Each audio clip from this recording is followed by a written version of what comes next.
গোলকগঞ্জৰ ৰতিয়াদহত শ্ৰী শ্ৰী ছিন্নমস্তা মুৰিয়া কালী মন্দিৰ শুভ উদ্বোধন। ধুবুৰী জিলাৰ ৰতিয়াদহত শ্ৰী শ্ৰী ছিন্নমস্তা মুৰিয়া কালী মন্দিৰ শুভ উদ্বোধক প্ৰাক্তন বিধায়ক গোলকগঞ্জ সমষ্টিৰ অশ্বিনী ৰায় চৰকাৰ, প্ৰাক্তন পৰিষদ বিডিচি অসম মন্দিৰ নিৰ্মাতা শ্ৰী শেখৰ যাদৱ আৰু ৰতিয়াদহ কোচাচবংশী সংগ্ৰাম সমিতিৰ উদ্যোগত মন্দিৰৰ শুভ উদ্বোধন কৰা হয়। উল্লেখ্য আছে 120 বছৰ ধৰি এই ৰতিয়াদহৰ শ্ৰী শ্ৰী ছিন্নমস্তা মুৰিয়া কালী পূজা চলি আছে। কিন্তু নতুনকৈ ৰতিয়াদহ হস্পিটেল নিৰ্মাণ হোৱাৰ লগতে পুৰণি মন্দিৰ ভাঙি নতুনকৈ মন্দিৰ নিৰ্মাণ হয় আৰু আজি কালী মন্দিৰ শুভ উদ্বোধন কৰি পূজা অৰ্চনা আৰম্ভ হয়। আজি অনুষ্ঠানত উপস্থিত থাকে প্ৰাক্তন বিধায়ক গোলকগঞ্জ সমষ্টিৰ অশ্বিনী ৰায় চৰকাৰ, প্ৰাক্তন পৰিষদ বিডিচি অসম মন্দিৰ নিৰ্মাতা শ্ৰী শেখৰ যাদৱ, গোলকগঞ্জ সমষ্টিৰ আয়ুক্তৰ লগতে আগমনী চক্ৰ বিষয়া আৰু বিজেপি গোলকগঞ্জ মণ্ডল সভাপতি গোবিন্দ অধিকাৰী, বিজেপি গোলকগঞ্জ মণ্ডল সম্পাদক অমূল্য ৰায়, KRSSৰ ধুবুৰী জিলা সভাপতি জগদীশ চন্দ্ৰ ৰায়, KRSSৰ কেন্দ্ৰীয় সম্পাদক দুলাল চন্দ্ৰ ৰায়কে ধৰি বিষয়ববীয়াসকলৰ লগতে বহু ৰাইজ উপস্থিত থাকে। শ্ৰী শ্ৰী ছিন্নমস্তা মুৰিয়া কালী পূজাৰ শেষত প্ৰাক্তন পৰিষদ বিডিচি শ্ৰী শেখৰ যাদৱে প্ৰায় 30 মহিলাক বস্ত্ৰ বিতৰণ কৰে। গোলকগঞ্জৰ পৰা Tapan Roy report, north east frontier news. বহুত আগতে আহিছিলো ইয়াতে, তেতিয়া মাৰ মন্দিৰটো দেখিছিলো, ইমান মানে ভালকে হোৱা নাছিলে। তেতিয়া মই আমাৰ এই যে সংগঠনৰ যিবিলাক ৰাজবংশী সংগ্ৰাম সমিতি এওঁলোকৰ লগত কথা পাতি মই ভাবিলো নাই মাৰ মন্দিৰটো হ'ব লাগে, যিহেতু আমি হিন্দু মানুহ, সনাতনী মানুহ, ইয়াৰ কাৰণে ভাবিলো নাই মন্দিৰটো এনেকে থাকাত বেয়া দেখা যায়, ইয়াৰ কাৰণে মই কনষ্ট্ৰাকশ্যন কৰি দিলো ইয়াৰ ৰাইজৰ কাৰণে ৰাতিয়াদহাত। মাৰ আশীৰ্বাদত কৰিলো, মাৰ আশীৰ্বাদ হৈছে ইয়াৰ কাৰণে কৰিছো, নহ'লেতো মই কৰাৰ মানুহ কোনো নহয়।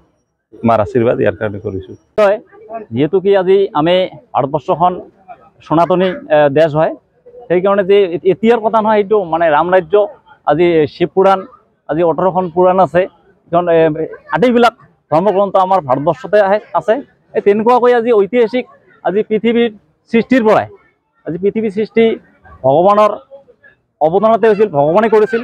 তেতিয়াৰ পৰাই যে যিটো আমাৰ আধ্যাত্মিকতা, যে আমাৰ দেৱ পূজা তেতিয়াৰ পৰা হৈ আছিল, যে সেই মৰ্মে যে আজি আমাৰ যে এই যে আমাৰ মুৰিয়া কালী কয় ছিন্নমস্তা মা কালী মন্দিৰ, যে আজি আমাৰ শেখৰ যাদৱ ডাঙৰীয়া দেৱী সুদীৰ্ঘদিন, একচুৱেলি এইটো 2012-13 চিডুলৰ কাম, যে আমাৰ ৰতিয়াদহ হস্পিটেলৰ কামখিনি কৰিলে, কৰাৰ পিছত যিহেতু আমাৰ ইয়াত মাৰ মন্দিৰখিনি পুৰণা মন্দিৰ, তেনেকুৱা ধৰণৰ ঘৰ নাছিল, যে আমি দাবী জনালোঁ সংগঠনৰ পৰা, ৰাইজৰ পৰা, যে দাদা যেনেকৈ নহওক আপোনাৰ তৰফৰ পৰা হ'লেও আমাৰ মন্দিৰখিনি ৰক্ষণাবেক্ষণৰ কাৰণে, এইখিনি যিহেতু ঐতিহাসিক মন্দিৰ, এই মাৰ মন্দিৰটো ইয়াত থাকিব লাগে, যাতে মায়ে যাতে সুকলমে ৰাখে, দীৰ্ঘায়ু কৰে, তাৰ কাৰণে মই দাদাকো ধন্যবাদ জনাইছোঁ। মানুহে আমাৰ যিমানবিলাক মন্দিৰ আছে, এই মন্দিৰবিলাকৰ পুনৰুজ্জীৱিত হওক বা ৰিকনষ্ট্ৰাকশ্যনেই হওক বা মন্দিৰৰ ৰক্ষণাবেক্ষণৰ ক্ষেত্ৰত আমি সকলোৱে সজাগ হোৱা উচিত। প্ৰত্যেক জাতি জনগোষ্ঠীৰ নিজৰ নিজৰ ধৰ্মৰ প্ৰতি সকলোৱে সজাগ হোৱা উচিত। আৰু বিশেষকৈ আমাৰ যিখিনি সনাতনী মানুহখিনিৰ ক্ষেত্ৰত দেখিছোঁ আমাৰ মন্দিৰবিলাকৰ জৰাজীৰ্ণ অৱস্থাত থাকে, বহু ক্ষেত্ৰত আমাৰ এইটো আস্থাৰ কেন্দ্ৰস্থল। আজি মন্দিৰটো পুনৰ নিৰ্মাণ হোৱাৰ কাৰণে দেখাটো ধুনীয়া হৈছে, মানুহ ইয়াত পূজা অৰ্চনা আগবঢ়াই বহুত ভাল পাব, আৰু সেইটোকে ময়ো আশা ৰাখিছোঁ যে মাননীয় মুখ্যমন্ত্ৰীৰ যে অভিলাষী আছে আসাম দৰ্শনত, গোলকগঞ্জ সমষ্টিৰ 200খন মন্দিৰত আমি আসাম দৰ্শনৰ আঁচনি আবণ্টন পাইছোঁ। তাৰে মই এইকেইদিন মোটামুটি প্ৰতিখন আমাৰ জিপিত 8-9খনকৈ আমাৰ মন্দিৰ ধৰা হৈছে, তাৰে প্ৰায় 50% কাম, প্ৰায় 100খন মন্দিৰৰ কাম ইতিমধ্যে উন্মোচন হৈছে আৰু 100খন বাকী আছে।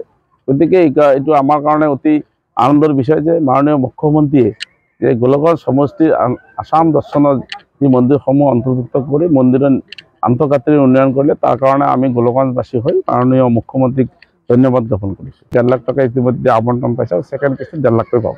গতিকে অন্তৰ্গতে ইয়াৰ উপৰিও প্ৰায় 50 লাখ টকা আনটাইডৰে মই 10খন মন্দিৰত আনটাইডৰ পুঁজিৰ কাম ইতিমধ্যে আৰম্ভ হৈছে।